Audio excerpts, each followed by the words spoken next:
Close చేస్తూ మీకు హృదయపూర్వక నమస్కారాలతో సెలవు. Thank you.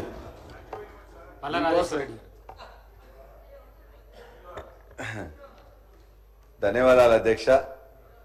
మొదటిసారి అంటే ఈ సెషన్లో 0 ఓవర్లో నేను ప్రయత్నం చేస్తున్నాను. నా ప్రయత్నం ఇవాళ మీరు ఫలింపజేసినందుకు ముందుగా ధన్యవాదాలు తెలియజేస్తూ, మా నియోజకవర్గానికి సంబంధించిన ఒక 2-3 సమస్యలు అధ్యక్ష, రాష్ట్ర సమస్యలు మిగతా నియోజకవర్గానికి సంబంధించి ఇంకా రాదు అధ్యక్ష. ఇంకొక 3 రోజుల్లో అయిపోద్ది కాబట్టి 2-3 సమస్యలు ఎక్కువ మాట్లాడిన అధ్యక్ష. తప్పనిసరిగా ఒకటి, ముందుగా సాగు దేవాదుల కింద ఉంటుంది అధ్యక్ష. మా జనగామ నియోజకవర్గంలో తపాస్పల్లి రిజర్వాయర్, బొమ్మకూరు రిజర్వాయర్ అని ఉంటుంది. దాని కింద మళ్ళా ఇంకొక 5-6 రిజర్వాయర్లు, అద్నూరు అని, కన్నబోయినగూడెం, చీటకోడూరు, ఆ పైన గండిరామారం ఉంటుంది, వెల్దండ.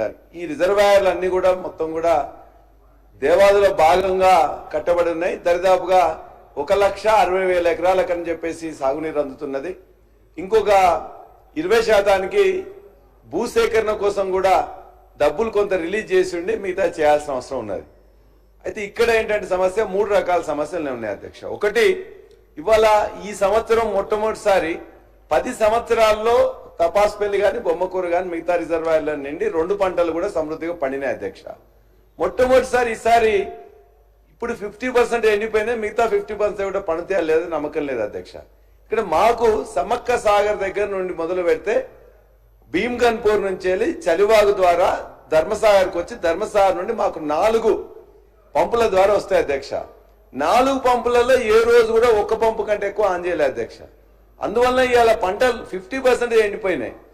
కాబట్టి ఇమ్మీడియట్ గా ఆ పంపులు ఏదైతే 4 పంపులు ఉన్నాయో, ధర్మసాగర్ నుండి మాకు వచ్చే 4 పంపుల్ని 4 ఇప్పుడు ఆన్ చేస్తే మిగిలిపోయిన 50% పంటలు రక్షించబడతాయి అని చెప్పేసి మీ ద్వారా ఇరిగేషన్ మినిస్టర్ గారికి నేను విజ్ఞప్తి చేస్తున్నా. రెండవది, అదే పంపులు ధర్మసాగర్కి ఇప్పుడు అడిషనల్ గా ఇంతకుముందున్న phase 1, phase 2 కాకుండా phase 3 కింద కూడా 1800 క్యూసెక్స్ వాటర్ వచ్చేటట్టు 3 పంపులు ఆన్ చేయాలని చెప్పేసి 1,550 కోట్ల రూపాయలు గతంలో రిలీజ్ చేసిండ్రు. అన్ని అయిపోయినాయి. రామప్ప దగ్గర నుంచి వెళ్ళి దేవన్నపేటకు 46 కిలోమీటర్ల టన్నెల్ అయిపోయింది. 3 పంపులు ఆస్ట్రియా వాళ్ళు తీసుకొచ్చి ఫిక్స్ చేసిండ్రు. దాన్ని ఆన్ చేయడానికి 6 నెలల నుంచి వెళ్ళి ట్రై చేస్తుండ్రు. ఈ 1 నెల నుంచి వెళ్ళి కష్టపడుతుంటే కూడా కావట్లే, ఇవాళ రేపో చేస్తామని చెప్పిండ్రు. కాబట్టి ఇమ్మీడియట్ గా 2 పంపులు అయితే ఇమ్మీడియట్ గా ఆన్ చేయొచ్చు అని నేను పోయిన అధ్యక్ష. అతి కష్టం మీద నాకు 200 మంది పోలీసులు అడ్డుపడ్డా కూడా పోయి సందర్శించి వారిని చూసి వస్తే అక్కడ ఉన్న వాళ్ళు ఇవాళ కోటి వారం రోజుల్లో 15 రోజుల్లో చేసే అవకాశం ఉందన్నారు. పాత పంపుల్ని ఆన్ చేస్తూ కొత్త వాటిలలో ఆ ఒక్కటి ఇమ్మీడియట్ గా చేస్తూ ఇంకో దాన్ని 10-15 రోజుల్లో చేస్తే మొత్తం దేవాలయ కింద ఉన్న స్టేషన్ గన్పూర్ గాని, పాలకుర్తి గాని, నాది మేజర్ అధ్యక్ష, ఇవన్నీ అవుతాయి. కాబట్టి ఇది ఇమ్మీడియట్ గా అంటే అది ఇక బర్నింగ్ ప్రాబ్లం గా ఉంది. ప్రతిరోజు ప్రతి విలేజ్ లో ఎక్కడో ధర్నాలు జరుగుతున్నాయి. నన్ను రమ్మంటున్నాను. నేను పోతే నేను ఏం చేస్తా అధ్యక్ష? అధికారులను కోరగలుగుతా. ప్రభుత్వం మాది కాదు. ప్రభుత్వం అయితే అధికారులు 6 కోట్ల రూపాయలు ఇప్పించుకోలేకపోయినాం అధ్యక్ష. 34 రోజులు పంపులు బంద్ అయినాయి. చాలా బాధాకరం. 34 రోజులు ఓఎన్ఎంకి 6 కోట్ల రూపాయలు ఇవ్వలేకుండా 34 రోజులు బంద్ ఉన్నది. ఇంతవరకు భారతదేశ చరిత్ర కానీ మొత్తం మన రాష్ట్రంలో ఎక్కడ కూడా లేదు చరిత్ర. ఎందుకంటే పంపులుండి, నీళ్లుండి, మోటార్లుండి, రిజర్వాయర్లుండి మొత్తం ఉన్న తర్వాత ఇలా పంపులు బంద్ చేసుకోవడం అనేది ఎక్కడా జరగలే, ఇక్కడ జరిగింది. కాబట్టి వాటిని వెంటనే ఆన్ చేయాలని చెప్పేసి మీ ద్వారా విజ్ఞప్తి చేస్తున్నా.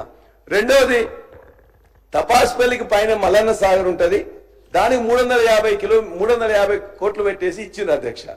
దాన్ని ఇలా ఈ ప్రభుత్వం వచ్చిన తర్వాత పని ఆఫ్ చేసింది.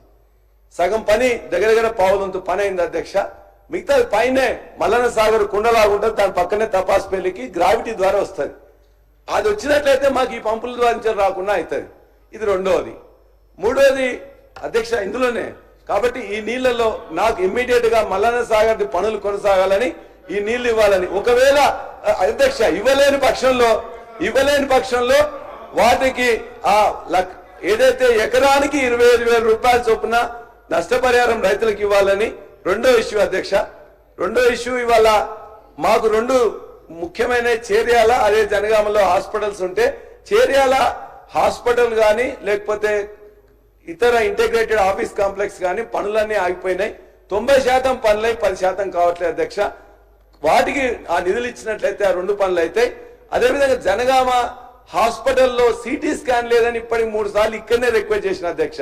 సిటీ స్కాన్ ఇవ్వలే, పోతే వరంగల్ పోవాలి, లేకపోతే హైదరాబాద్ రావాలి.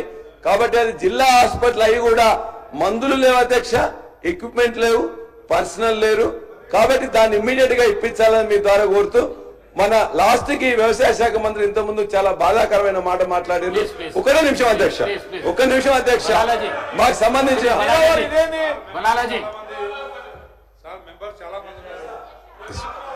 स्पीकर साहब, मैं आपके जरिए हुकूमत की